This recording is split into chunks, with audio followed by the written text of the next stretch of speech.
তো আজ সকাল থেকে সন্ধে অবধি আমি কিভাবে কাটালাম সেটা তোমাদের সাথে শেয়ার করে নেব এই মিনি ব্লগের মাধ্যমে। তো সকলকে স্বাগত আমার মিনি ব্লগে। সকাল সকাল মিষ্টির দোকানের গরম গরম ডাল পুরি আর পান্তুয়া ছানার জিলিপি দিয়ে ব্রেকফাস্ট সেরে নিলাম। ভোরে ভোরে ডাল ছিল, আর মাঝে মাঝে কিন্তু এই ধরনের ব্রেকফাস্ট করতে বেশ ভালো লাগে। আর তারপর আমি দুপুরের রান্নার আয়োজন করছিলাম। মা যেহেতু বাড়ি থাকবে না, তাই রান্নার দায়ভার পড়েছে আমার কাছে। এমনিও মাঝে মাঝে আমি টুকটাক রান্না করি।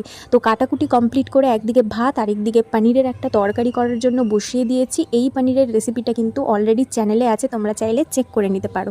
তারপর বসে গেছি দুপুরের লাঞ্চ করতে। তো দুপুরের লাঞ্চ সেরে নিয়েছিলাম, দুপুরের লাঞ্চ সেরে একটা সুন্দর ঘুম দিয়েছি। আর সন্ধ্যাবেলা খেয়ে নিয়েছিলাম ইপ্পির ম্যাগিটা, যেটা আমি সুপি নুডলস বানিয়েছিলাম যেটা দিয়ে, আর গরম গরম চা। আমি সাধারণত ভেজেই নুডলস খাই, চাউমিন যেভাবে করে, কিন্তু অনেক দিন পর এটা খেয়ে কিন্তু দারুণ লাগলো। তো এই ছিল আমার ভিডিও, টাটা।